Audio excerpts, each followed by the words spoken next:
말씀입니다. 사도행전 23장을 나누기 전에 다음 주 일주일 고난주간에 여러분들과 함께 일주일 동안 새벽 기도를 드리기를 원합니다. 주제는 예수님의 사랑을 땅끝까지입니다. 이 자리에서 6시부터 6시 30분까지 온오프라인으로 드릴 예정입니다. 여러분 많이 참석해 주시기를 바랍니다. 죽음이 기다리는 줄 알면서도 예루살렘에 올라온 사도 바울, 결국 유대인들에게 붙들려서 죽게 될 운명에 처하게 됩니다.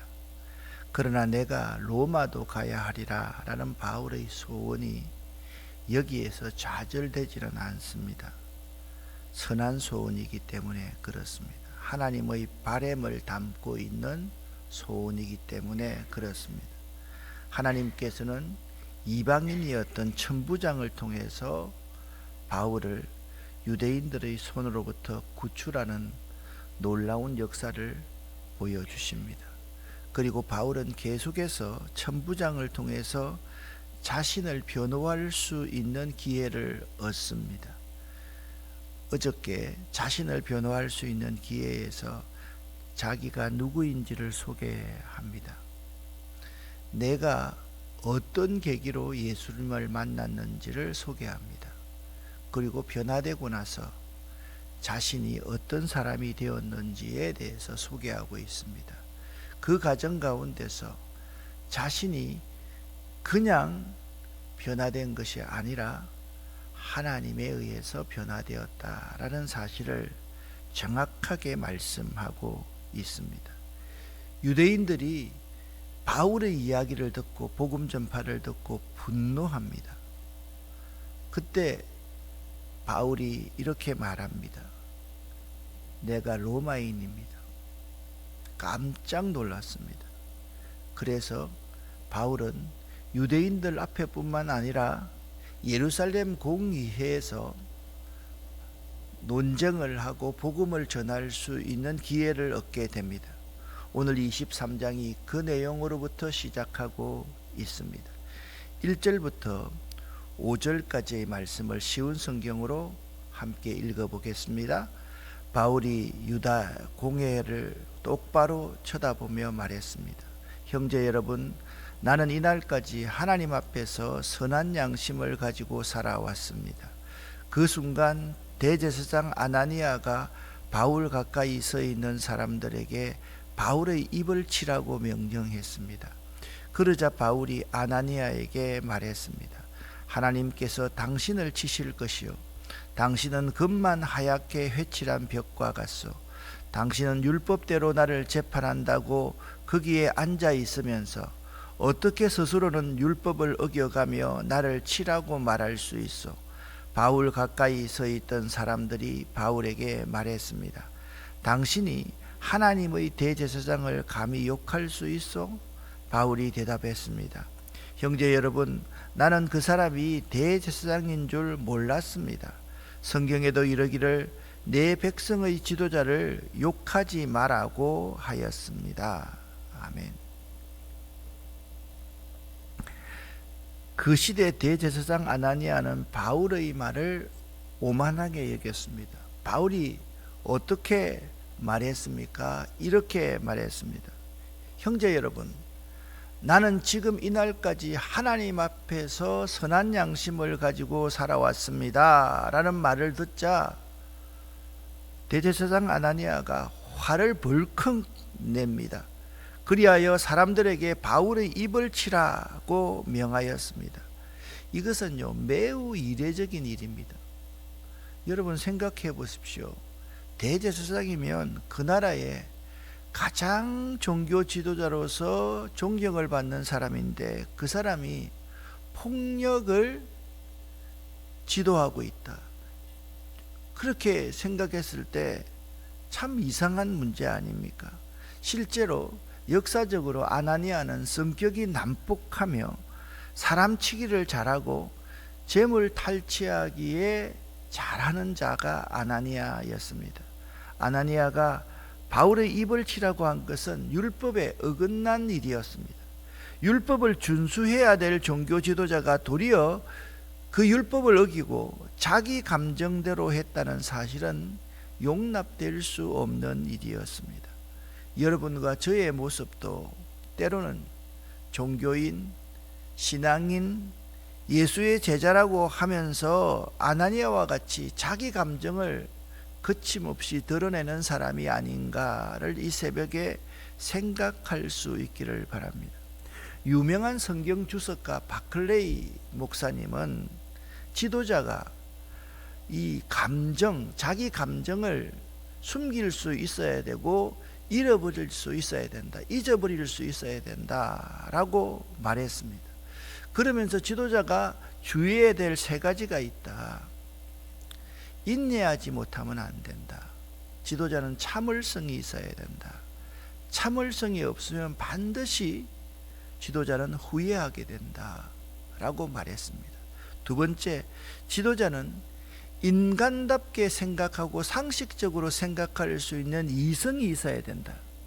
이 지도자가 이성을 잃어버리면 짐승처럼 사람에게 인정받게 되고 그 근자에서 쫓겨나게 된다라고 말했습니다. 세 번째, 지도자는 항상 희망적인 것, 소망적인 것, 긍정적인 것을 말할 수 있어야 된다. 지도자가 그것을 말하지 못하면 도무지 죄인인 백성들을 구원하지 못한다. 죄인인 백성들을 어려움에서 탈출시키지 못한다라고 말을 했습니다.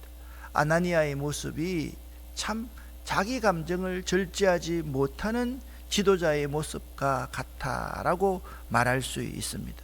그는 참을성이 없었습니다. 그는 사람답게 상식적으로 판단할 수 없었습니다. 그에게는 희망을 제시하는 것이 아니라 모든 것을 부정적으로 보는 눈이 있었던 것입니다. 바울도 아나니아에 대해서 매우 심한 말을 했지 않습니까? 회칠한 무덤이여, 네가 도로 벌을 받을 것이다, 하나님께. 그래서 아나니아가 대제사장인 줄 모르고 그랬다, 그렇게 말씀하고 있습니다. 바울이 아나니아에게 했던 말을 다시 한번 해보면 이렇습니다. 하나님께서 당신을 치실 것이요, 당신은 금만 하얗게 칠한 회칠한 벽과 같소. 당신은 율법대로 나를 재판한다고 거기 앉아 있으면서 어떻게 스스로는 율법을 어겨가며 나를 치라고 말할 수 있어? 거기에 대해서 누가 나타나서 이야기합니다. 어떻게 대제사장에게 그렇게 대들 수 있느냐고. 그때 바울이 말합니다. 나는 그가 대제사장인 줄 몰랐소 라고 하면서 사과합니다. 여러분, 여기서 두 가지의 견해가 있을 수 있습니다. 바울이 아나니아가 대제사장인 줄 알고 그랬다. 저는 그렇게 보지 않습니다. 왜냐하면 갑자기 공의회를 소집하였기 때문에, 천부장이 갑자기 공의회를 소집하였기 때문에 그는 아마 대제사장으로서의 권위와 품위가 있는 여러 가지 제복을 입지 않고 나와 있었을 가능성이 크다고 생각하기 때문입니다. 그런데 그런 상황 속에서 바울이 가만히 공의회 회원들을 보니까요, 공의회 회원들이 바리새인과 사두개인으로 구성되어 있다는 사실을 알게 되었습니다. 그들의 사이를 갈라 놓을 필요가 있었습니다. 6절부터 10절까지 내용을 제가 읽어볼 테니까 여러분 눈으로 봐주시기를 바랍니다. 바울은요, 공의회에 모인 사람들 가운데 일부는 사두개파 사람이었고, 이 사두개파 사람들은요, 그 시대의 모든 정치 권력을 다 잡고 있는 사람들이었습니다. 그러니까 부자요, 권력 있지요. 그러니까 그들은 내세를 믿을 필요가 없었습니다. 현실이 좋았습니다. 내세보다 현실이 훨씬 더 좋다고 생각하기 때문에 부활이나 천사나 그런 것을 믿지 않았습니다. 그런데 일부는 바리새파 사람인데 그들과 반대의 사람입니다. 큰 소리로, 형제 여러분, 나는 바리새파 사람이며 바리새파 사람의 아들이었습니다. 나는 지금 죽은 자의 부활을 믿기 때문에 이렇게 재판을 받고 있습니다 라고 이야기를 하자 바리새파 사람들과 사두개파 사람들 사이에 다툼이 일어났습니다. 8절입니다. 그것은 사두개파 사람들은 죽은 사람의 부활이 없으며 천사나 영도 없다고 주장한 반면 바리새파 사람들은 그것을 다 인정하였기 때문입니다. 그래서 우리 국회 보면 알죠. 양당이 서로 막 싸우고, 어느 때는 뭐 폭력도 사용하고 하듯이 그렇게 소동이 일어났습니다. 10절입니다. 다툼이 점점 심각해지자 천부장은 유대인들 때문에 바울의 몸이 찢어지지 않을까 걱정이 되어서 군인들에게 내려가서 강제로라도 바울을 군중들과 분리시켜라, 그렇게 명령을 했습니다.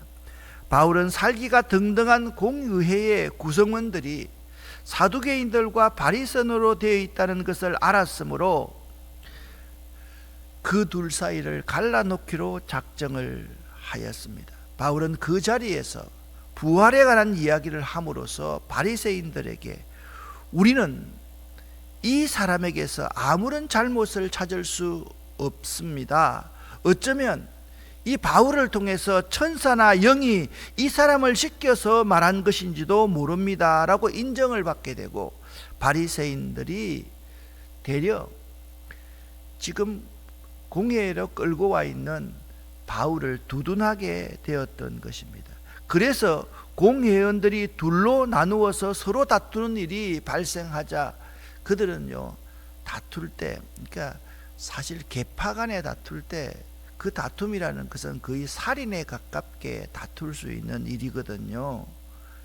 그래서 대제사장과 장로를 이용해서 유대인들이 바울 죽일 음모를 드디어 꾸밉니다. 모두가 종교인들인데요, 사람 죽일 음모를 꾸민다는 것이 참 말이 됩니까? 자, 여러분, 그날 밤에 유대인들과 대제사장과 여러 명의 장로들이 합심하여서 어떻게 하면 바울을 죽일까? 근데 그 가운데 40명의 유대인 결사대가 있었는데요, 이들은 바울을 죽이기 전에 먹지도 않고 잠도 자지 않겠다라고 생각한 꼭 탈레반 같은 사람들이었습니다. 그 두려운 상황에 그날 밤에 이런 일이 일어납니다. 같이 읽어보겠습니다. 그날 밤에 주께서 바울 곁에 서서 이르시되 담대하라, 네가 예루살렘에서 나의 일을 증언한 것 같이 로마에서도 증언하여야 하리라 하시니라. 아멘. 로마에서의 복음을 전하는 것은 바울의 수건이었습니다. 그렇지 않습니까? 그것을 하나님께서 금하실 리가 없었습니다. 하나님이 바울을 지켜주겠다. 여러분, 그날 밤에 하나님이 어떻게 하셨는가? 첫 번째, 바울 곁에 계셨습니다. 두 번째, 바울 곁에서 그에게 말씀해 주셨습니다. 세 번째, 바울에게, 두려워하고 있는 바울에게 담대하라 말씀해 주셨습니다. 네 번째, 바울을 지키시고 보호하겠다는 말씀을 해 주십니다. 어떻게 해요? 네가 예루살렘에서 나의 일을 이렇게 증언한 것 같이 로마에서도 증언하여야 하리라. 이 네 가지를 말씀해 주었습니다. 하나님이 바울 곁에 계셨다. 하나님이 여러분 곁에 계십니다. 하나님이 여러분에게 말씀해 주십니다. 두려워하고 있는 여러분에게 담대하라고 말씀해 주십니다. 여러분의 비전이 선한 비전이고 여러분의 꿈이 선한 꿈이면 하나님께서 여러분을 지키시고 보호해 주십니다. 이러한 역사가 여러분에게도 있기를 예수 이름으로 간절히 축원합니다. 드디어 날이 새니까 유대인들이 당을 지어 맹세합니다. 바울을 죽이기 전에는 먹지도 마시지도 아니하겠다 하고 40명이 맹세하였습니다. 대제사장들과 장로들에게 가서 속닥속닥 서로 논의를 합니다. 우리가요, 바울 죽이기 전에는 아무것도 먹지도 않고 자지도 않기로 굳게 맹세한 사람들입니다. 이제 여러분들은 그의 사실을 자세히 물어보려는 척 하면서 공회와 함께 천부장에게 이렇게 요청해 주십시오. 바울을 너희에게로 내려오게 하라. 지금 보세요. 공회에서 서로 바리새인과 사두개인 사이에 싸움박질을 해서 바울이 몸에 찢겨 나갈 것처럼 되었으니까 강제로 그들과 분리시켜라. 폭도들과 분리시켜라. 지금 바울을 분리해 놨습니다. 바울을 따로 호송하는 때 그들이 바울을 죽이겠다라는 계획을 세운 것입니다. 여러분, 악한 자들의 열심은 특심입니다. 그들 가운데 40명은요 맹세까지 하면서 죽이겠다라고 그렇게 맹세했습니다. 그들은요 바울이 나빠서가 아닙니다. 이것을 통해서 우리가 알아야 됩니다. 40명을 통해서 뭘 보여주고 있는가 하면 40명이 악합니다. 그것을 누가가 보여주고 싶은 의도가 아닌 것입니다. 그들 속에 있는 그 특심 속에서 바울 자신의 모습을 깨닫게 하기 위한 것이었습니다. 바울이 이전에 그렇게 행동했을 때 자신은 하나님을 위한 것이라고 굳게 믿었더랬습니다.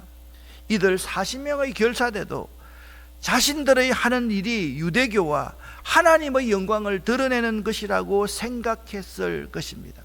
악한 자들의 열심은 특심합니다.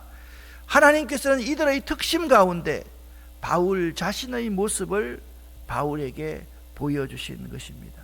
아마도 바울은 이 순간 크게 회개하였을 것이라고 생각합니다. 여기 악을 행하고자 하는 사람들의 열심과 복음을 전하고자 하는 바울 일행의 열심이 잘 대조되어 나타나고 있습니다.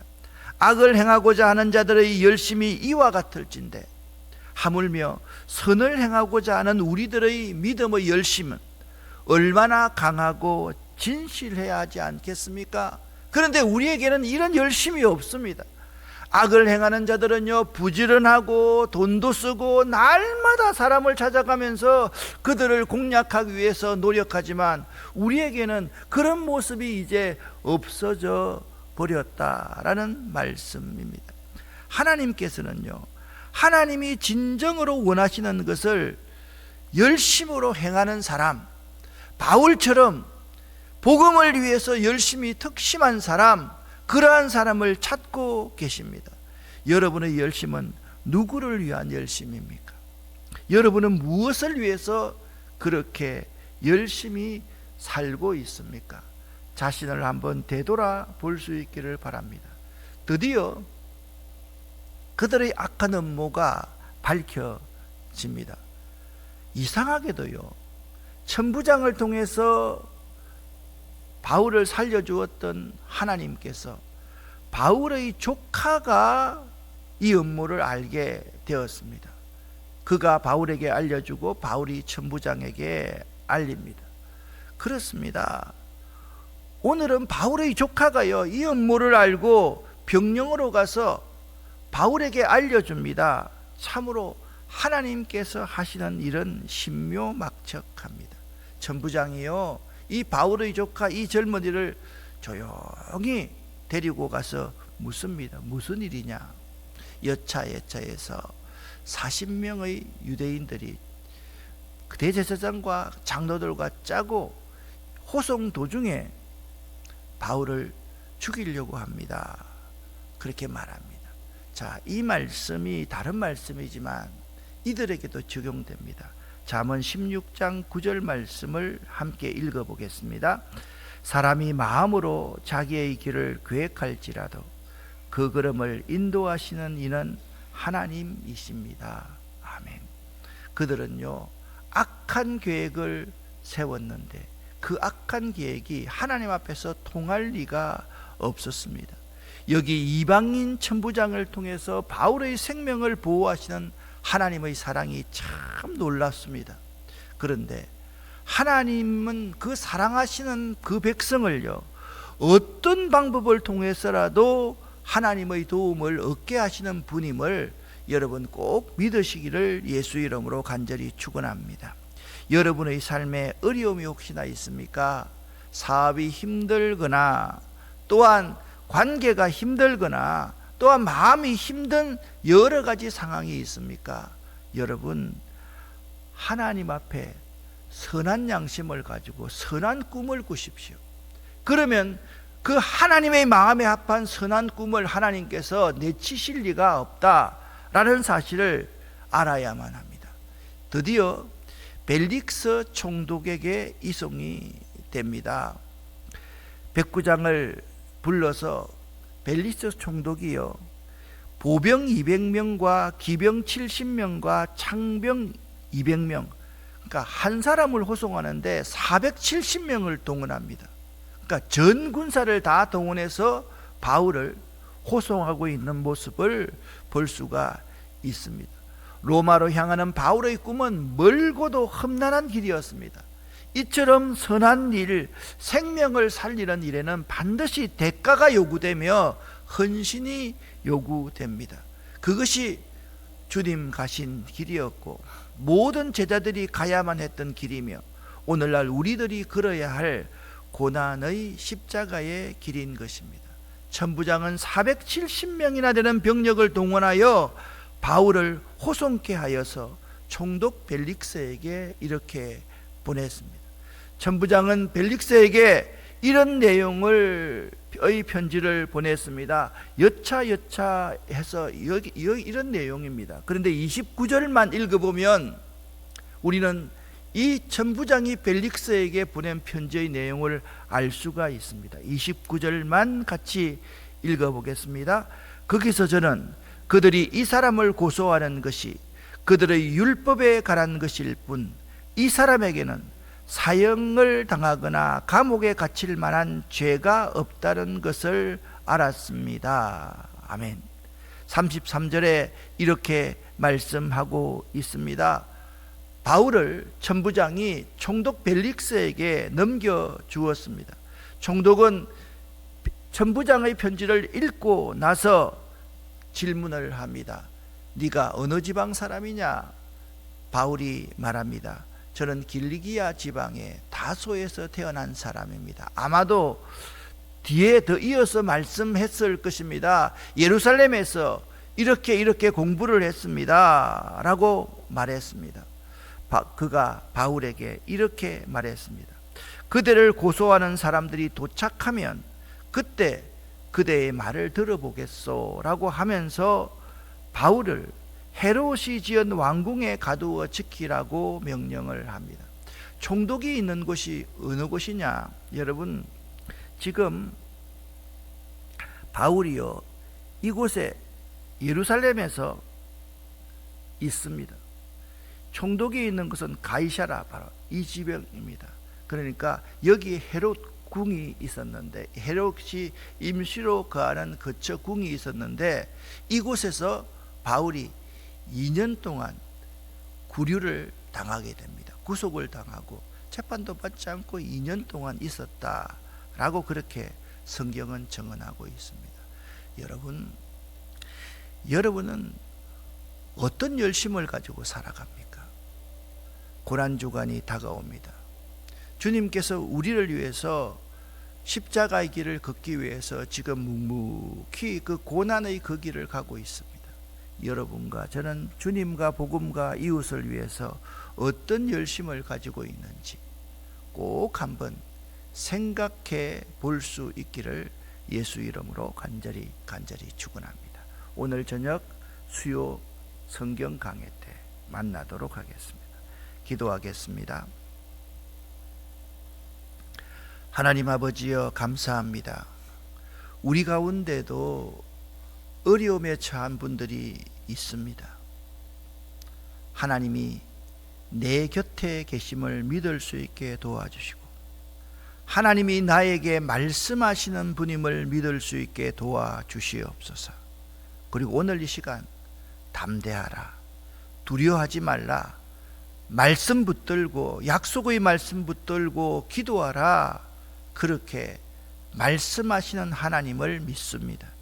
그리고 네가 나를 위해서 가지고 있는 꿈을 이루기 위해서 너를 반드시 내가 지키고 보호하리라 약속해 주시는 하나님을 믿을 수 있게 도와주시옵소서. 아버지, 우리 가운데 어떤 열심으로 살아가고 있는지 이 시간 다시 한번 생각해 볼 수 있도록 도와주시옵소서. 혹시나 세상적인 열심은 특심한데 하나님을 위한 열심이 사라진 우리들이 있다라고 한다면 오늘 이 시간 우리에게 그 열심을 회복시켜 주시옵소서. 열정을 회복시켜 주시옵소서. 첫사랑을 회복시켜 주시옵소서. 예수 그리스도 이름으로 축복하옵고 간절히 기도 올립니다. 아멘.